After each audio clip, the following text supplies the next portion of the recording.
Good evening, everyone. As you join the live section today, we're having on board already a legal practitioner, a property lawyer, is a friend, and is also a real estate consultant for that matter. So he's going to be answering some of the legal questions in the heart of so many, and he's also going to be profiling solutions and giving recommendations to us as people, investors all over the world, and people who are also investing from diaspora, to be very specific. You know, a lot of questions are there in our hearts on how we can actually, you know, manage our properties back home, especially with the recent occurrences and the things that is going on, you know, with government reclaiming lands and demolishing properties. So these are concerns in the heart of so many. It's going to be an interesting session tonight, and it's promised to be very exciting, informative, and it's also going to give you know, a lot of answers to the legal questions that some of us may have, you know, as regards to investment back home, especially those in diaspora. You actually desirous of a better life than the one you are living right now? Are you looking at your life and you are wondering, where I met my life is not where I want my life to be? Are you looking at getting inspired or getting motivated into taking the right action or moving in the right desired direction of your life? Have you been looking at your dream and you think it's not possible? Yes, if these are the questions in your heart, you are in the blog, the right channel, where all of these and many more questions are going to be answered. The channel is Emmanuel Inspired TV. In this channel, we are here to inspire you, to motivate you, and to help you understand that that thing that looks very impossible, it's possible. So do well to follow this channel, subscribe to this channel, hit the notification button, give this video a like. All right, let's go back to this video. With us tonight is Barrister Ishaku. It's a property lawyer. It's apart from that, also it has an in-depth knowledge. You know, he's a real estate expert. He has an in-depth knowledge in real estate, and also he has. I mean, it's contemporary.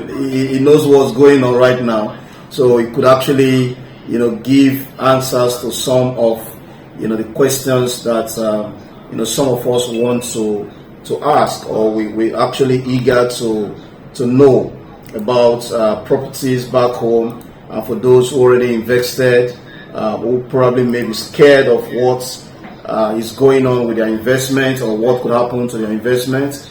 Yes, you have one. You know, you're getting 2-in-1 tonight, because he's going to be talking both as a lawyer and also as a real estate expert. All right. Barrister Ishaku, maybe you should give a proper introduction of yourself, and, you know, let us know, those of us who are meeting for the first time, they want to know if who they are speaking with, and you know, they want to know you, sir. Over to you, sir.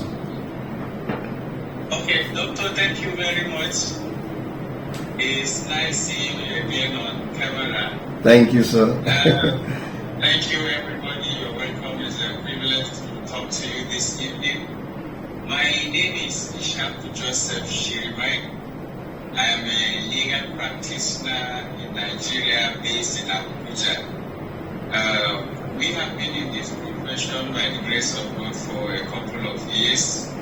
We have seen a lot through our clients, through our own. So over the years, and based on the discussions we had with Doctor, he gave it right that we should have a session like this.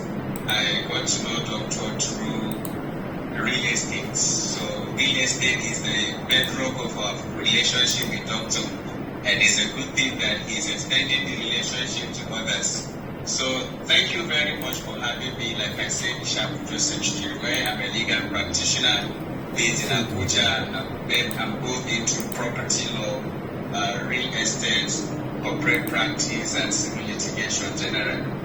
Okay, thank you so much, Barrister sir. All right, we know, over the years, the data are there to show that over 70% of real estate investment in Nigeria, is coming from Nigerians in diaspora.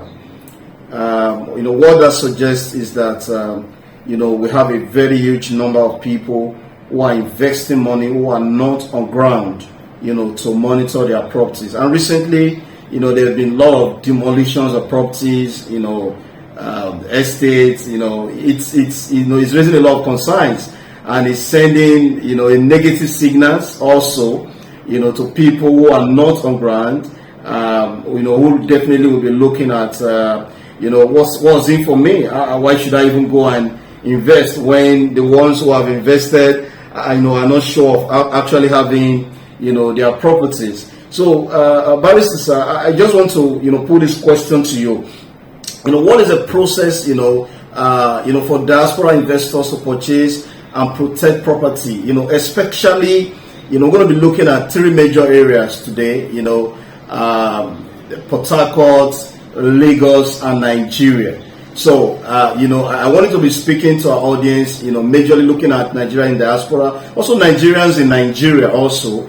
But, our focus, because 70% of, these are statistics that is there, is something you can actually fetch, showing that 70% of the recent real estate investment is coming from diaspora. So that's a lot of people to actually that have a major stake in the real estate sector right now. So, what is the process of, diaspora investors to purchase and protect properties, all right, in areas like Lagos, Abuja, and Port Harcourt? This is more like a general question, but I think, as a lawyer and as a real estate expert, you'll be able to give us, some, throw some light on this. What's the process? You want to run somebody through it, I call you right now, I want to get a land in Port Harcourt, or get a land in Lagos, or get a land in Abuja. What's the process for us to get a land, investment that can be secured, in these three places? Of course, this can actually be replicated in other parts of the state, but let's take this place as case studies. All right, Doctor, thank you very much. The question is very broad, and I will do as much as I can to cover all the areas, both areas that the question have reached and the ones that I feel is necessary we dish it out. Okay. Now, when you're talking about investment for Nigerians in diaspora in Nigeria in real estate and property generally, now by the position of the law, there is no exceptional provisions made for foreigners or Nigerians in diaspora to invest or buy property in Nigeria. The Constitution of Nigeria allows everybody to own and buy property, immovable property in Nigeria. Even if you are a foreigner, not just a Nigerian in diaspora, you have the right to be able to acquire property anywhere in Nigeria as long as you follow the due procedure. But what is making it a bit difficult and very sensitive for Nigerians in diaspora is the fact that you are not physically in Nigeria. And there are several cases where even people that are in Nigeria didn't get what they ordered for as far as the issue of land transaction is concerned. One of the mistakes that people do is who they front in such kind of activities, in such kind of transactions. I'll be talking from the perspective of a lawyer and the perspective of somebody who is also into real estate. There is a recent case that I was somehow involved in that I want to give you a brief. Somebody wants to buy a land in Nigeria and he is not in Nigeria. So what he did was to contact a relation of his friend and said, there's a property I want to buy. Now, I'm bringing this story because there's a lot to learn from it. There's a property that I want to buy in Nigeria, I think specifically in Abuja. So he got that talking with that person. Maybe he was the agent or whoever, I don't know, but he had prior relationship with the person before then. Yeah. And he decided to send the money, hundreds of thousands of dollars to the person. The person offered a different account for the money to come into. And the day their money hits the account, that person was no longer to be found. Every effort by the police to trace him proved abortive.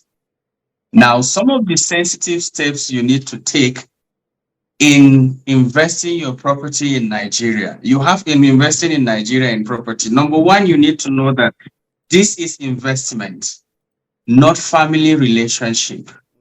So differentiate between family relationship and your investment.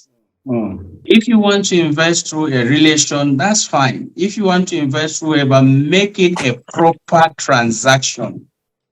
Get your offer and acceptance. What property are you going for? Sign your agreement, sign your agency agreement with whoever is representing you. Let it be a relationship that you can have the position of law to help you to enforce whatever irregularity that person will do to you.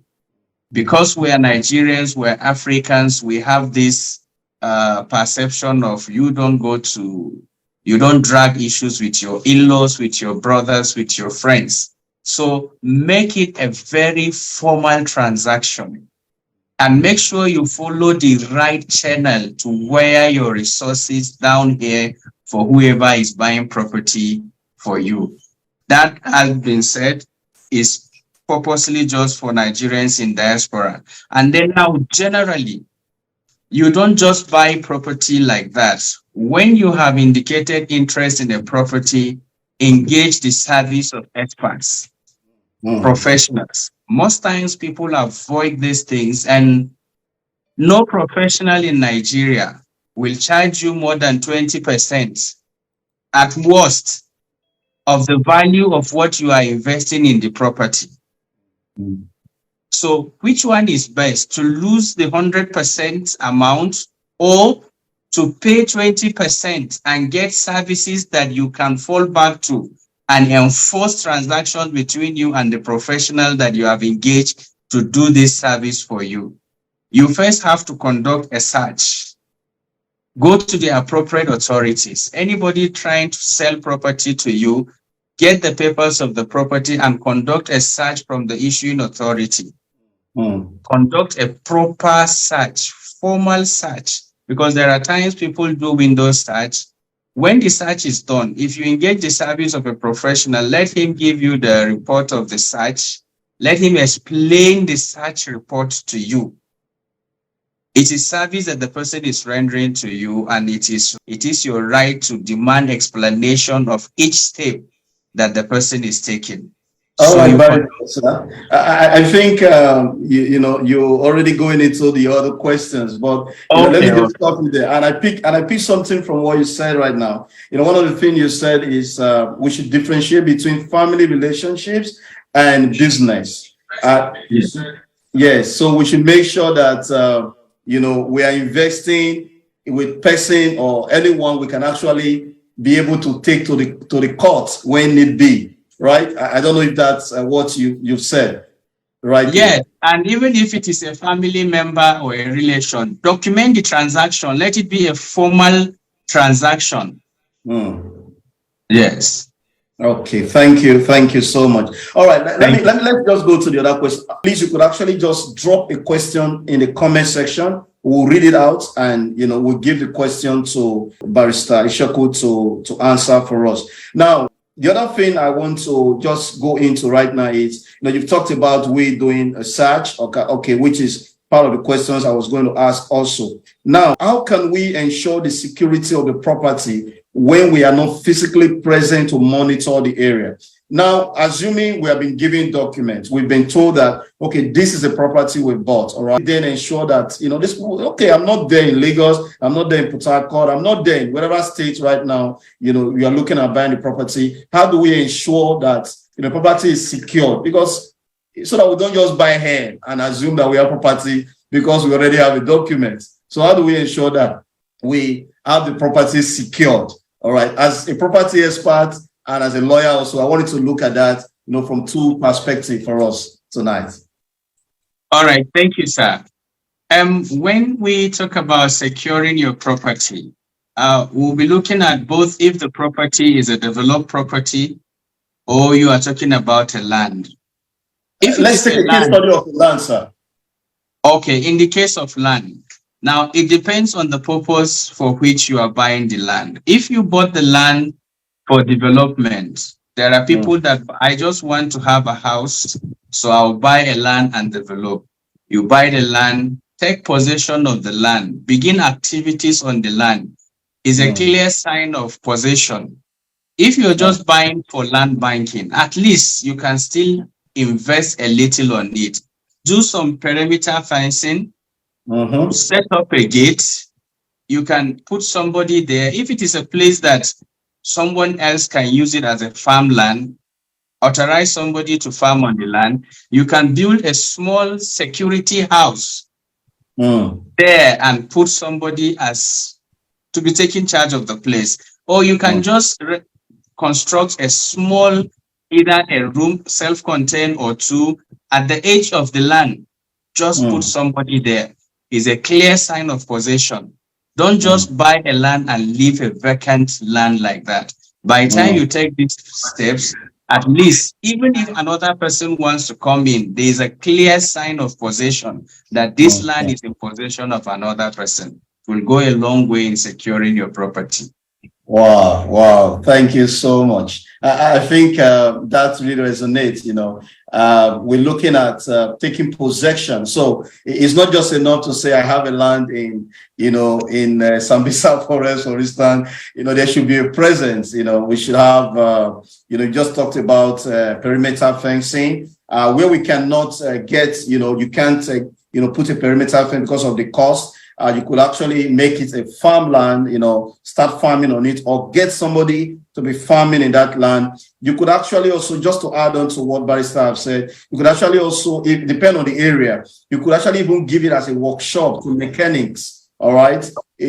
People want to be doing some jobs in the land. You could give it also to, people who just want to be doing petty trade, no matter what it is. It may even be some, these our brothers, we will say they're bookie or whatever. Let them be batcher on the land. But there should be a clear sign of possession of the land. So you don't just leave a land vacant. Otherwise, anybody could actually put up a document and claim ownership of that land. So if you have a land right now that you have not developed, you have it anywhere in Nigeria, go and take possession. That's what Barrister is saying. Go and take possession. You may want to get somebody to be farming there. You may want to rent it out to a vendor to do anything, but just make sure there's a possession of that land. Because if you even put a security post, what happens when people come around, they already know that there is someone's presence there, and that actually goes a long way to secure your land. Thank you so much, Barrister, for that wonderful. Yeah, that wonderful input. All right. The next question here, sir, is how can we ensure that, what are the essential documents that guarantee the security of land ownership? I learned that, I don't know, you can correct me if I'm wrong, that some states don't give C of O. All right. But like, in Lagos and some other states that I know, they give C of O, like, and it's more like the highest documents. All right. There's another one they call Gazette. Just tell us exactly what are the documents we are expecting to have, all right? To show that, okay, we have a very good possession of this land anywhere in Nigeria. Are they all the same documents in all the states, or are the states different? All right. Though we're going to be going to other issues of, recently we've been saying CFO being revoked and all of that. These are going to be other questions, but I just want to throw light on what are the documents we should expect as Nigerians in diaspora investing in Nigeria or from all over the world. What are the documents we should expect to have our lands, to be sure that we have a land, or we didn't just buy a hair and pay into somebody's account. All right, let's have you on that, sir. All right, that is a very interesting question. You see, the issue of land transaction in Nigeria we have different states that have different systems, but basically at the end of it, most of it is that there has to be a document issued by an authority that has offered the land to you. In basically most of the states in Nigeria, or I can safely say all the states, there has to be an offer of grant or an approval by the government. Now in Abuja here, we have a peculiar system because it's the Federal Capital Territory. All the lands in Federal Capital Territory belongs to the government. It's not like the case of Abuja where you have a lot of land matters that has to do with families, the family of this, the family of that, and all issues where you have to deal with all these, what do they call them, omonile, when you are buying your lands and all that. So let me take example with Abuja and briefly the issue of Lagos and other states. Now in Abuja, if you are buying a land, what you will get, it can either be a land from the Federal Capital Territory, FCDA allocation. It can, yes, or be from the Housing Authority. Now in either ways, the original allottee will have the offer from the government.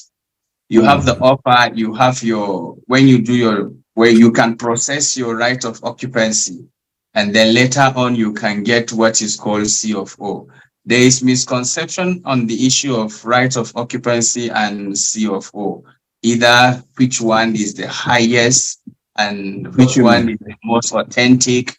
In Abuja, like the case of Abuja, lands generally become more expensive when they have C of O. And then sometimes you have to pay a lot of money to get the C of O. Now, why do you have to pay a lot of money? C of O is just a certificate offered to you that you have cleared all the rates and all the charges based by the assessment of the land issuing authority on the land. Your right of occupancy is authentic rights given to you by the government, that you have the right onto this document. So whether it is C of O or not, most times people run away from the C of O because they don't want to pay the charges.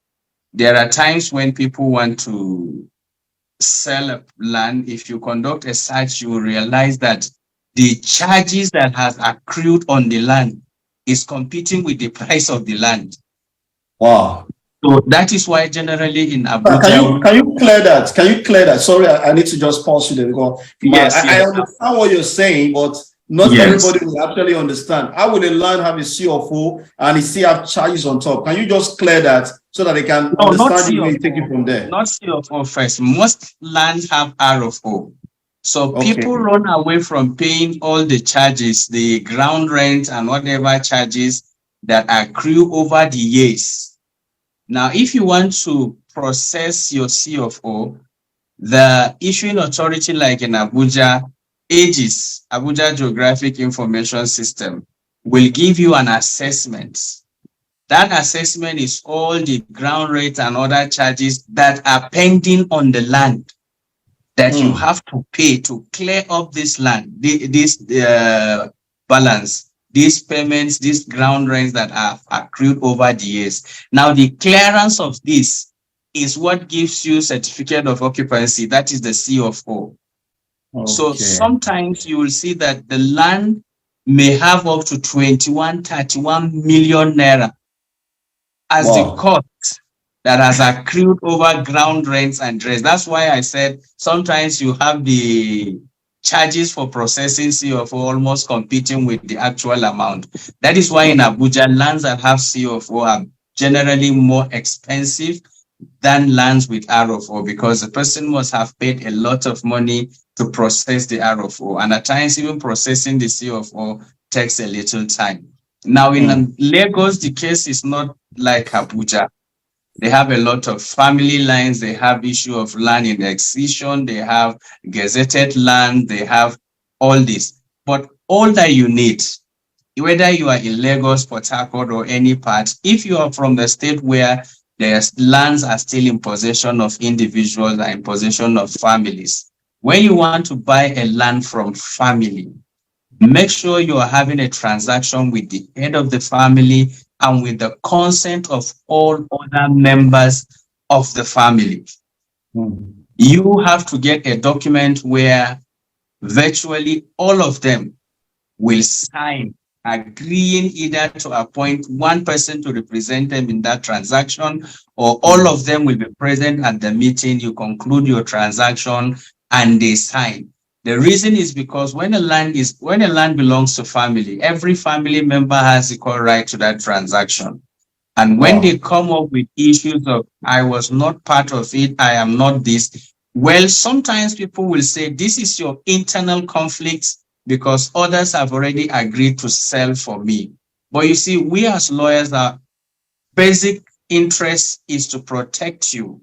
If you buy a land as an investor, you don't want any up and down.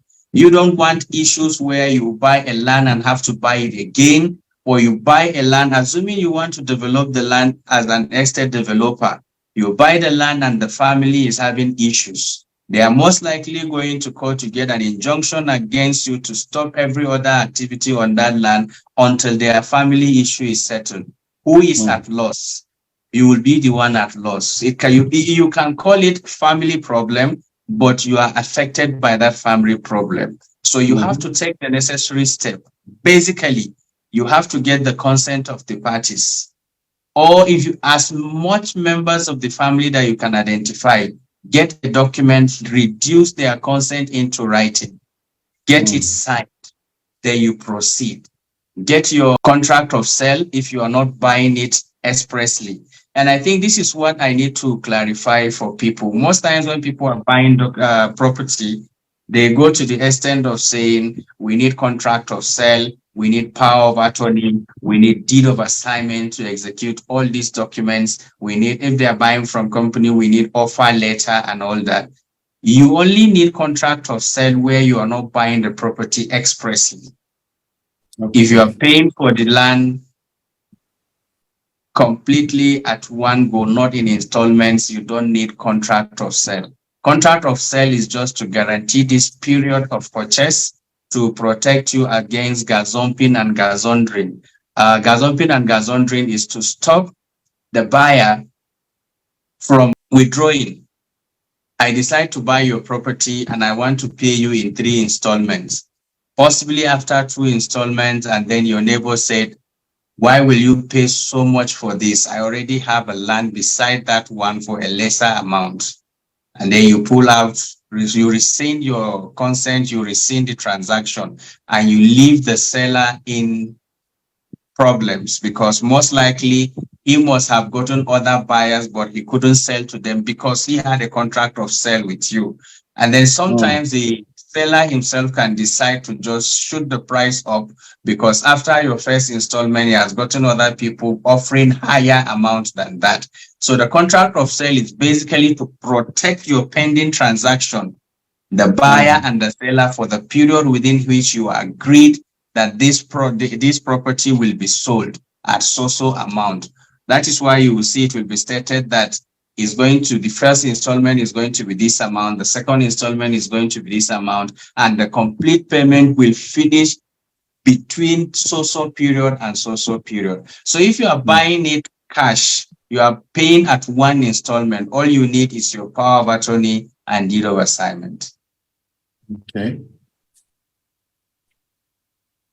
So when you're buying property from family members, you get your documents. Part of an additional document you will add to that power of attorney and deed of assignment is the agreement with the family, their agreement with you to sell the land for you, and reduce that their agreement into writing. Oh, thank you so much, Barrister Sir. Hello, can you hear me? Yes. Oh, good. I never knew there was a very huge difference between this contract of sales and deed of assignment. All right, well, at least you've simplified it now, and I'm sure my audience also are learning and we are gaining value. If you are gaining value, please just type in the comment section that you're gaining value. And just in case you have any questions, all right, please type it in the comment section. We'll be taking the question and the answer. If you have a case study also, you want Barrister Ishaku to throw light on, definitely he will be giving us, answers to your questions. So please type your questions in the comment section. All right. So, Barrister, sir, there's another question here. How can we verify the authenticity of the, document provided to us? All right. You've talked about this contract of sales. You've talked about deed of assignment.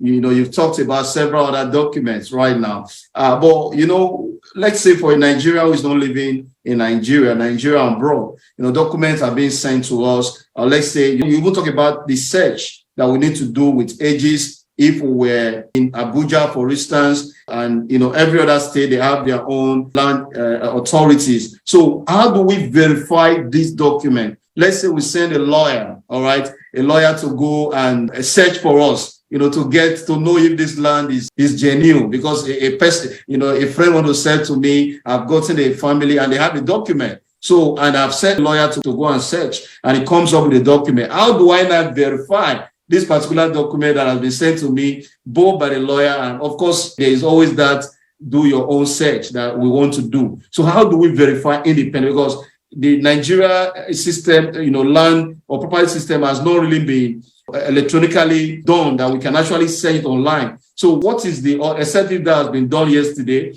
well, you can just tell us, how do we verify these documents, sir? Okay, thank you very much. The question is very interesting. You want to verify the document that somebody has verified for you. Very, very interesting. You see, basically, the system and the happenings in the society has made it difficult for Nigerians generally to have confidence even in the professionals, because one person or the other will give you version of story how he had problem with a professional. Now, if you want to do an independent search, if I issue you a document, there is no other place to conduct search to verify that document other than through myself.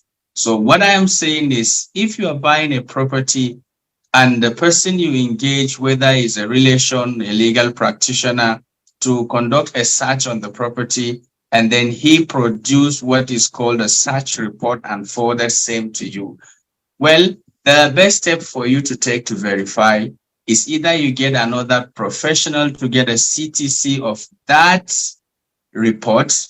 You apply to the agency to say, I got this report from you. Can you certify for me that this report is what's CTC, sir? That's the certified true copy. That's CTC.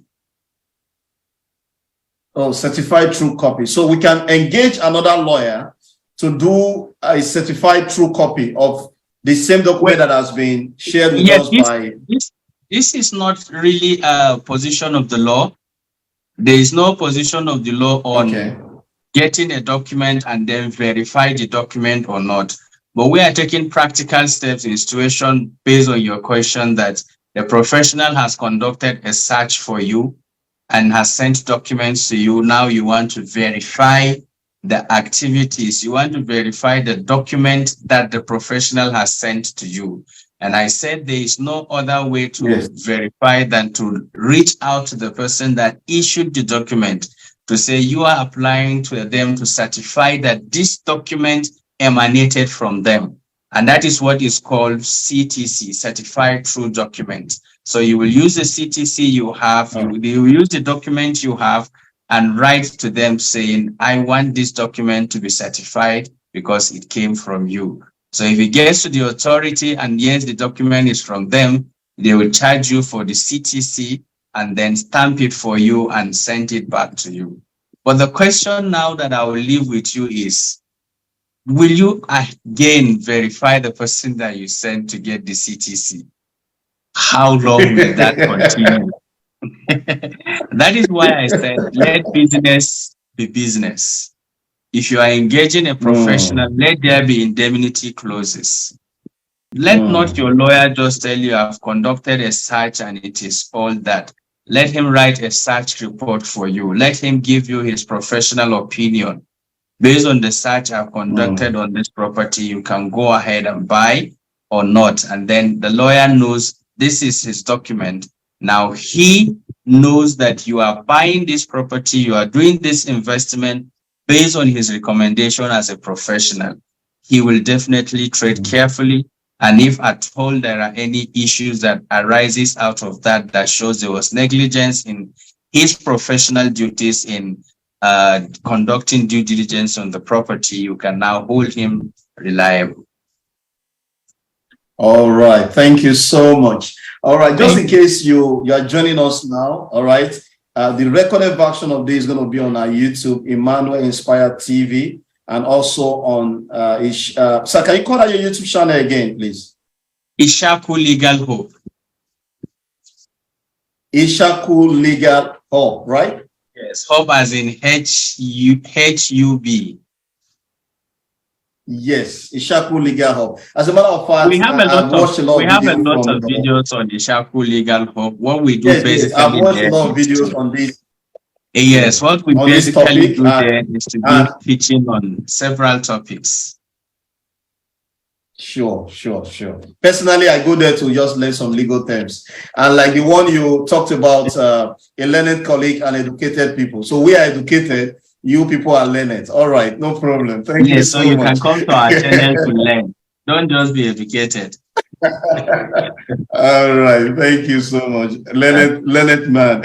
All right, so that's just on a lighter note. Now, the other question to you, sir, the recent happening in Nigeria is quite really discouraging. Personally, we started this conversation by saying over 70% of the current real estate development going in Nigeria is from Nigerians in diaspora. That's a lot of money coming in from the diaspora market. And now we can see on the media almost on a daily basis, houses are being demolished. Sometimes it costs me some sleepless nights, just going through the figures of how these people can count their losses. Someone has spent hundreds of millions, either in dollars or in naira, to buy a plot of land in an high brand area or build a house. You see some of the houses, they are expensive buildings and they are being pulled down by the government. The question is, first, what is the position of the law on this? I mean, does the government actually have rights? And if it does, of course, I'm speaking as an educated person and not as a learned person, but if it does have the right, where is bound to this right? I have a CO, for instance, issued by the government. Another government come up and tell me he wants to get this land back. So what is the position of the law on this? And how can we actually, as people who have invested money, and for some persons, it may just be their retirement plan. They may not be able to build such a house again in their lifetime. So how do we avoid these mistakes, first of all? And if it's going to be happening, how do we then, what is our own hope as common people who are not having power enough to fight the government? How do we take a legal position on this? First, how do we prevent this? It's two in one question. And the second thing, when this has happened and we have legal documents, what do we do, to rectify this? In this channel, we are going to be bringing in important personality, professionals, authorities in various fields, like in finance, in business management, to coach and mentor us. All right. We're all going to be learning together. So do well to follow this channel, subscribe to this channel, hit the notification button, give this video a like. All right, let's go back to the video and learn together. All right, thank you very much, sir. Let me take the questions together.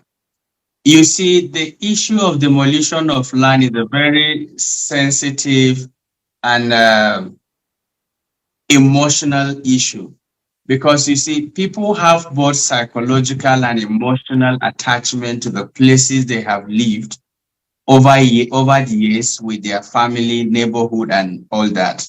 And then it is also part of our yearnings that our government will do the right thing. In all situations and in every country, everybody wants the government to do the right thing. So I think one of the angles I will be taking these questions to do justice to it is, why had houses been demolished in the first place? What are the grounds and the reasons that caused the demolition of houses? You see, in every state, in every city, there is a master plan. There are areas that are marked for specific things and for specific developments. Most times, people deviate from such purposes people deviate from the actual plan of the city and begin to build and construct from every side of the city. And then at the end of the day, over time, one day, the government will wake up to say, all right, we need to do what has to be done. The challenges, however, is that if I have a land here and this piece of land is meant for a recreation center, and I've seen another person coming to build a market, coming to build an estate, and I said nothing. Where are our authorities? All the times the government will rise up to say, okay, this construction is not part of the master plan. This is usually what we hear in Abuja. It's not part of the master plan.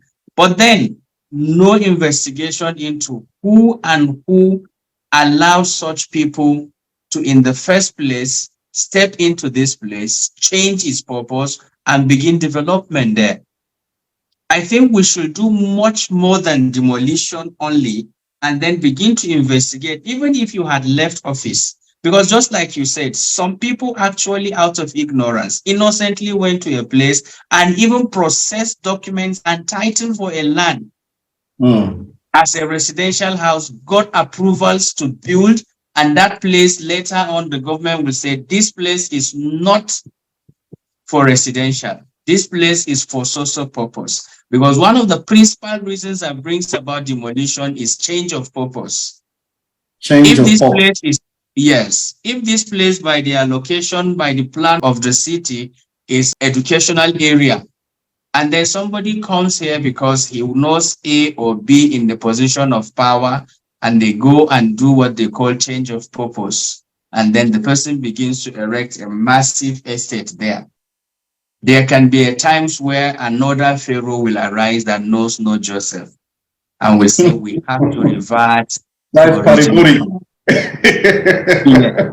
So you see, at that time, the pathetic thing is the person must have invested so much, and the person can tell you and even show you, I have approvals from the same government that is seeking to demolish my property to say we want to revert this to original plan. So one of the ways that you will first protect yourself against demolition, when you are buying a property, part of the due diligence that will be done is, what is that area earmarked for? If you want to build an estate, make sure you are buying a property that is designated for mass housing. If it is not mass housing, and then you want to change the purpose. I have had situation on several occasions that I've approached people in ages, and then I said, we have a client that wants to change purpose of his land. And I'm grateful because I've met honest people on a number of occasions that they will tell me, look, don't do that. It may take you a while, and sometimes you can get people that will collect money from you and possibly process it for you, but there's danger ahead. Because they can only change this on the allocation of your own piece of land and may not affect the original template of the city. Nobody will go back there and do that. So if another government comes to say, we want to do the right thing, now you'll be crying for a government that is doing the right thing, whereas all we want is the government to do the right thing. Now, when you don't have papers, or the paper you have has been revoked, these are part of the things you will also check. There are reasons for revocation. Non-payment of rates and taxes can cause revocation of your land. There is also cancellation. If it is revoked, there is nothing you will do. There are purposes, whether compensation on the rest. So part of the due diligence you will do is, yes, this area I am buying, this layout I am buying, has it been revoked? Because due to challenges of information, sometimes an area is revoked, you are in the city and you will not know that this layout has been revoked. You can hear it as a rumor or what have you. So these are the sensitive things to do. Please conduct your due diligence. Once the government said this place is out of the master plan and we are pulling it down, and the government have its documentation to show that this place is not in its original purpose. At times in Abuja, you will see the authorities will write to you, revert to original purpose. Revert to original purpose. If you don't, it can cause demolition. And it's not just in Abuja, it's everywhere. Wow. Wow. Thank you so much. All right. I'm having two questions. All right. I'll just take one of them and go back to original. And we'll take another one from Prince Olu. Is a case study. So I will let you provide solution to that. But there's one here that says, what can we do if our lawyer mislead us to buy land and we later discover it's fake? All right. I think what he's saying here right now is if our lawyer is compromised. All right. If our lawyer is compromised, what can we do?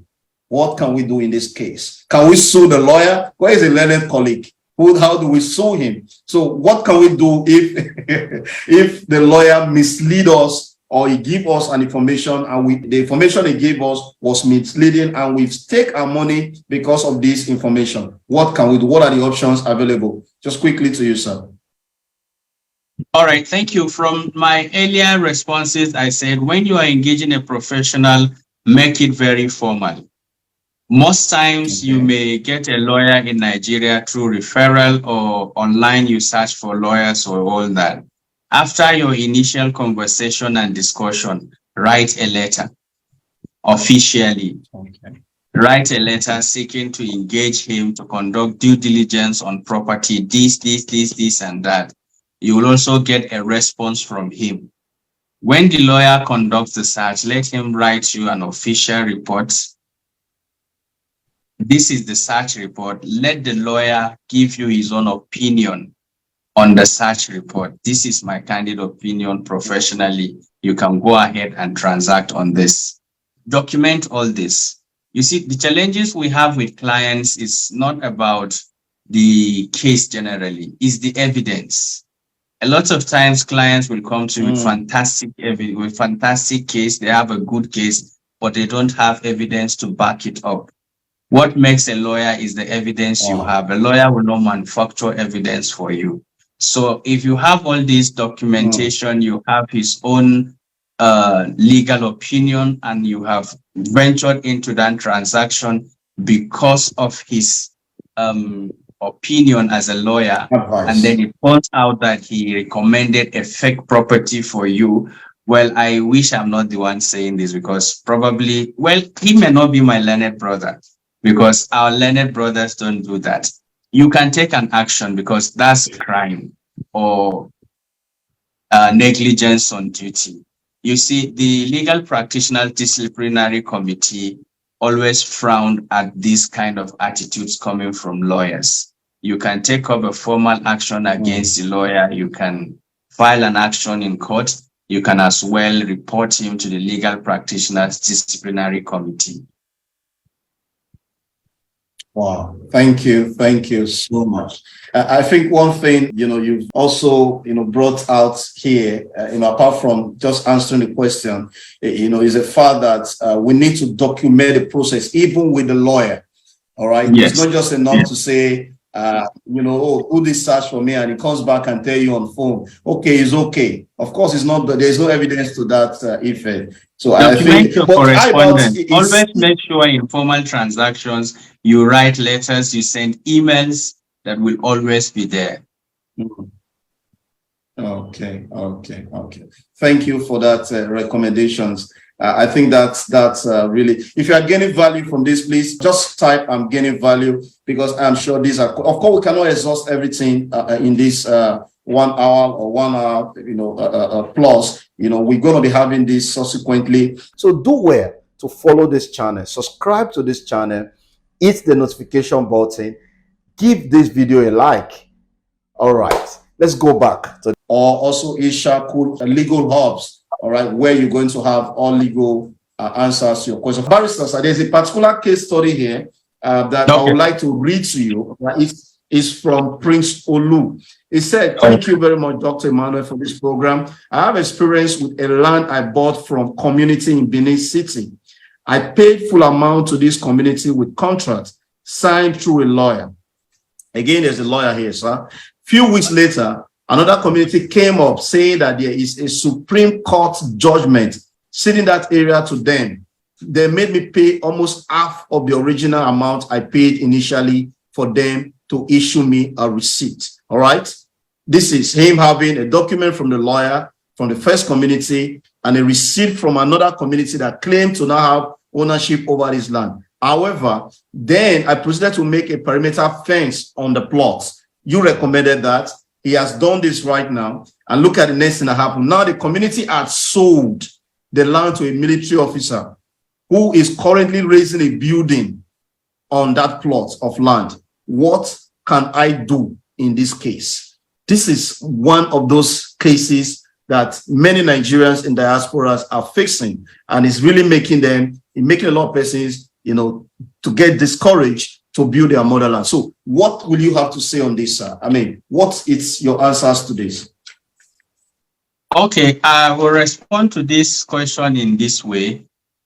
It's not enough to do due diligence, but the due diligence has to be done the right way. If you are a lawyer in Benin and you know that the practice of community land exists in Benin, then you should have a lot of steps to take in conducting due diligence for your clients. The relationship between a client and a lawyer is a relationship of confidence. Client bestows his confidence in you, and then you are to deploy all your professional skills and diligence to make sure that your client is not going into the wrong transaction. That is the reason he engaged you in the first place. Sure. So if your lawyer has failed to ascertain the land and went ahead to advise you into buying a land that has a Supreme Court case on it, well, that's very unfortunate. It's very, very unprofessional of him.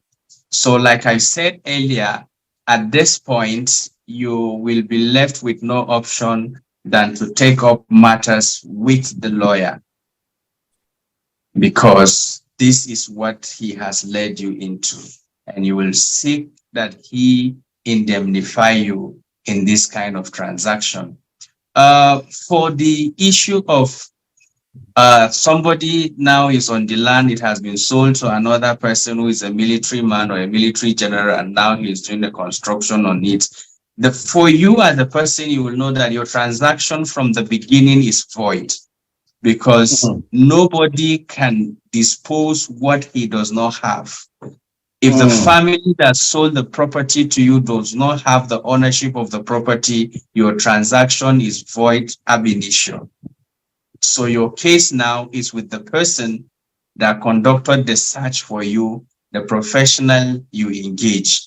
Now, so many times people feel if a military man or a senior police officer is contending a land with you, you have lost the battle. No, we are not a lawless country. And so many times the most easy people to have issues with are the uniformed men, because every uniformed man has somebody ahead of him. Even the chief of army staff have the chief of defense. The chief of defense has somebody who appointed him into that position. You can appeal your matters. You can go to court against a general. Even the president is not above the law, let alone a general. Everybody is subject to the law. So it's not a matter of taking laws into your hand. That is why you say he's a military man. I cannot take the laws into my hand because he has gunpowder. No. Take the right steps. Even if it will take time, justice will at the end of the day prevail. Wow. Thank you. Thank you. Of course, you know what a military man means in Nigeria. So, definitely, I'm sure. But, I think I would just give an advice from what Pastor Joseph, said in one of our real estate events. He said at this time you will apply the local wisdom. All right, local wisdom. So local wisdom here may actually mean that, you going back to, this is just not from, this is educated information. That was from a learned person. From an educated man. As an educated information, right? So what you could actually do, Mr. Olu, is first find out which of the communities sold the land, because you've paid 2 communities. So either the community actually you have a document with them that show that they've sold to you. So you actually need to go back to the one that sold now to this man, which means is a double sales. And what community normally do in these cases, and there's possibility that is a current community that are going to sell it because they have a Supreme Court judgment. So what you could do is to go back to them and say, I paid you, I paid the first community, and I paid this other community. But here we are not doing legal. Of course, like I told you, I'm talking as an educated person and not as a learned person. So this is just street wisdom. So you go back to the new community that have sold now, and of course, try to go with some community of people who can, do some, act of court negotiation, all right? Not police, not uniform men, right, this time. And then you try to get them. Most time what they will do is to reallocate you. They will reallocate you.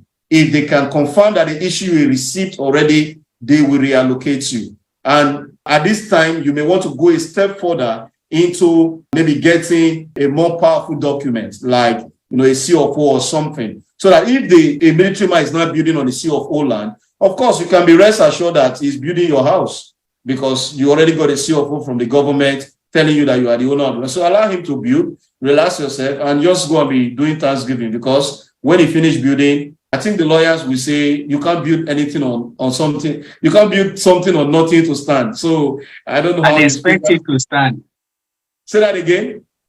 You cannot build something on nothing and expect it to stand.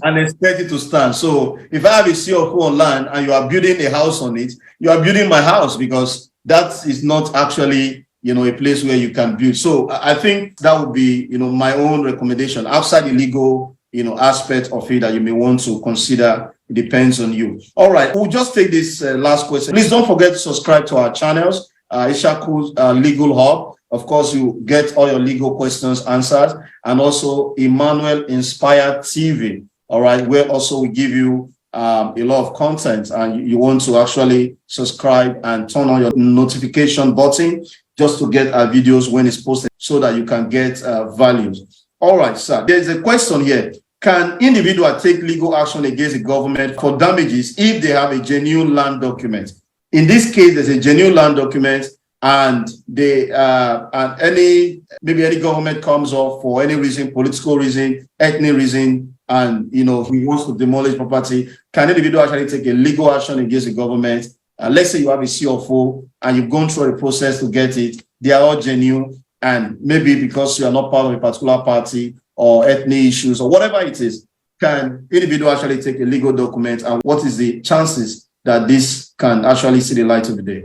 All right, thank you, sir. The short answer I will give to that before further explanation is yes. An individual can take an action against the government for wrongful demolition or illegal demolition. Now, if you have documents, but you remember what I said earlier, the issue of the document, we will go back to the authenticity of the document. If you process the document illegally, or you process the document and the document was given to you wrongfully, like the example I gave earlier, if this place is meant for a park and garden, and then the purpose was changed for you to make it residential or what have you, and then you have documents. You see, you will say you have documents, but as far as the government is concerned, that document has questions. That is what I earlier said.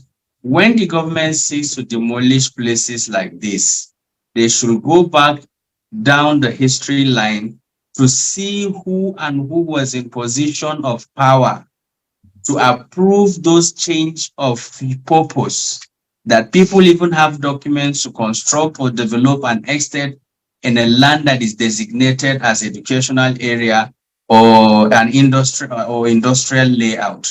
So the issue is, if the documents you have are genuine, most times the only situation where a government will do that is to revoke the places or take over the places, such a place for public use, for public interest. And anytime the government is taking over a place like this, there will be adequate compensation.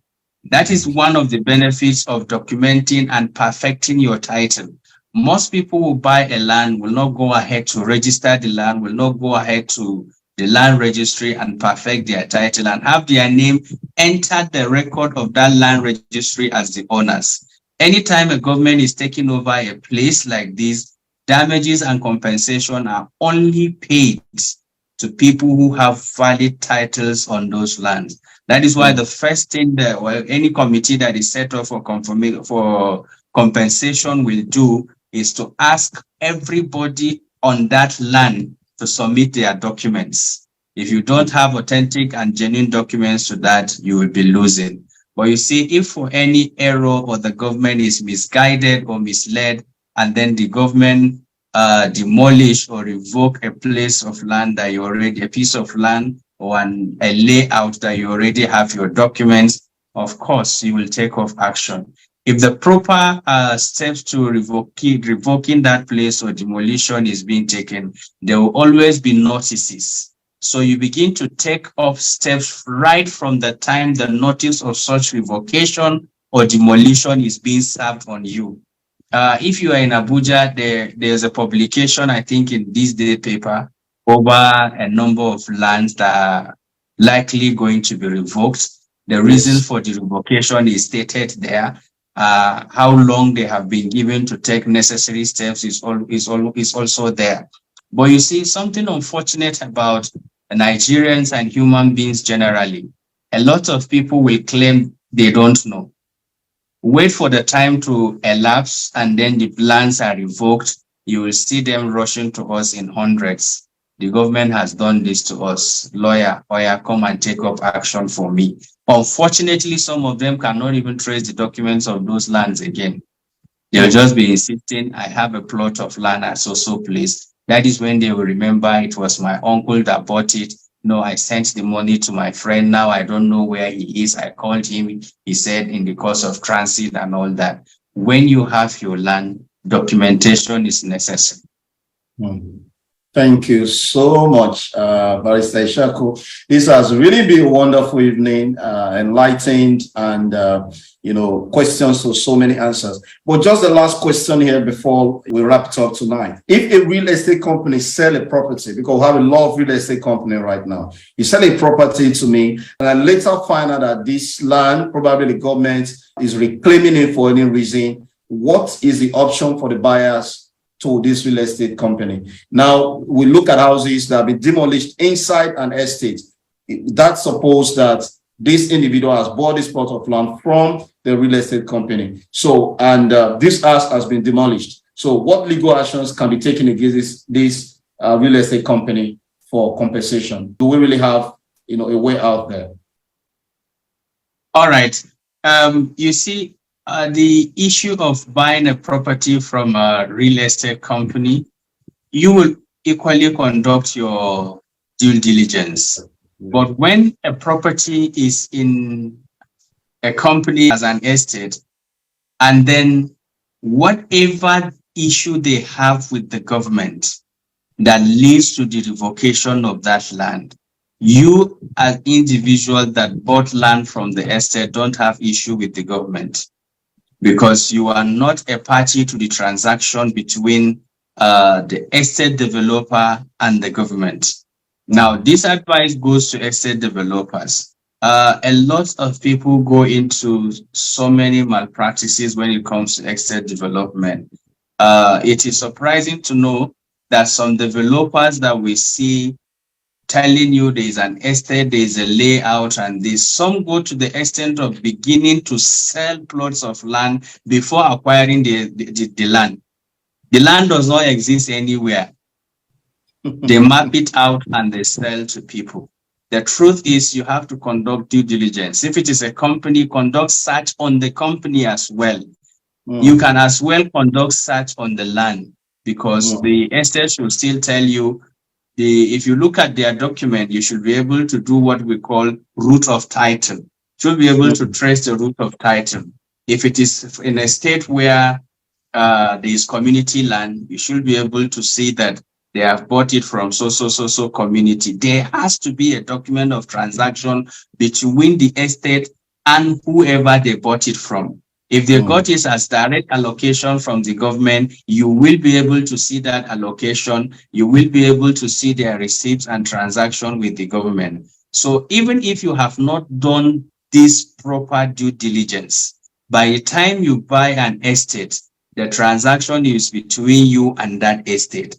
And whatever comes out of it, there has to be a clause that the estate will indemnify you. That is why even if it is an estate, don't hold back the resources for a lawyer to review the documents of your transaction. This is property. By the time you have an issue, you will engage another lawyer and pay him 10 times what you will have paid him ordinarily to review the document or conduct due diligence and tell you, Mr. Man, there is problem in this area. Because you see, every person can be taken advantage of when you are desperate. By the time there's an imminent danger on your property, you are ready to part with anything. So it's even better you do the right thing at the right time. But the simple answer to the question is that if an estate sells a property to you, a land, or promise to develop the property for you and fail to, you can take up legal action against them. Wow, thank you so much for this wonderful insights you have given us, tonight. I think by extension, you've also made it so easy for some of us in diaspora to begin to look at dealing with real estate rather than dealing with families or individuals, because at least we know there's a company to hold on or to hold responsible if anything. I thank everyone for joining us tonight. We've all gained value. So just in a closing remark, what we do say to us, Nigerians in diaspora was pushing over 70% of the real estate development going on currently in Nigeria. What do you have to say to us? And also, use this medium also to announce your social media handle. How do we connect to you? If you don't mind, for those persons who may also be looking at, reaching out to you, if you want to also give your phone number. All right, just let us know how people can connect to you, both with your media and also your direct contact. All right, thank you very much. So to cap it all, what I will say is, in as much as we have a lot of stories and we have had a lot of stories about people investing in Nigeria, Nigeria is still our fatherland, and we still have good people. We still have valid and concrete transactions that can take place in Nigeria. We have excellent estate companies that are doing very well. We have a lot of companies that have properties specifically for Nigerians in diaspora. There are estates that they have a section. This section is particularly for Nigerians in diaspora who want to construct something for them that befits what they are seeing over there and the rest. But all you need to do is take the necessary steps to protect your investment. Number one, be mindful of how you wired your money down here. Number two, make sure you engage the service of professionals. You engage the service of professionals and make it a formal transaction between you and the professional first, and then engaging in the transaction of what you want to do. Even if you want the property to be managed for you down here in Nigeria, get a professional. If you're getting a relation, a cousin, a colleague, a friend, make it also formal. Document your transaction. So this is the piece of advice I will give you. There are a lot of ways that you can buy genuine and authentic land and property in Nigeria. So my name is Ishaku Joseph Shirimai, and I have a YouTube channel. The YouTube channel is Ishaku Legal Hope. What we do at Ishaku Legal Hope is we upload several videos on the areas of law, different aspects of law ranging from property, corporate, civil litigation, criminal litigation, probate matters. we just take some topics time to time to sit down, explain it in detail. Our focus is to make sure the general public is being enlightened about so many sensitive areas of the law. So what we do, we upload videos there. If you go to the channel Ishaku Legal Hope, you'll see a lot of videos. You can subscribe to the channel. You keep watching the ones that are already there, and then the ones that will be uploading from time to time. Well, if you want to reach out to me, my email address is shirimai03@gmail.com. Shirimai is spelled SHIRIMAI03@gmail.com. And you can reach us on our direct line and WhatsApp as well, 07035568847. Thank you so much, Barrister Ishaku, for spending this time with us tonight, and also for taking our time to educate us and to also consider the fact that a lot of us here, especially those in diaspora and even Nigerians in Nigeria, are actually suffering from these property issues. And thank you for this information tonight. And we're going to be time to time coming to you because, of course, you are one of those lawyers who actually want to educate the populace and make sure that the people are doing the right thing from the onset. We really appreciate you. Please, next week, join us. We're going to be coming up with exciting teachings, actually.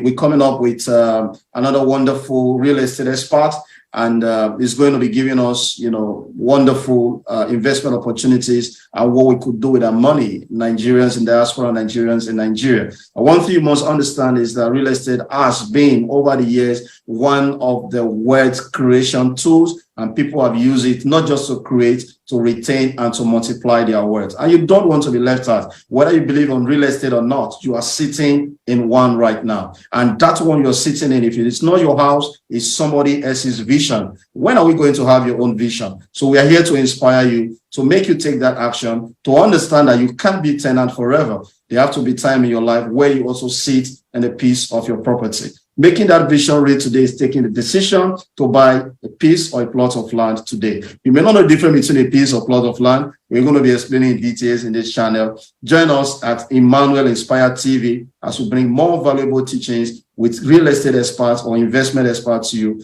Thank you so much tonight for joining us. So we come your way again. I remain my humble self, Dr. Emmanuel Odigie, saying, go get a piece of real estate. Thank you.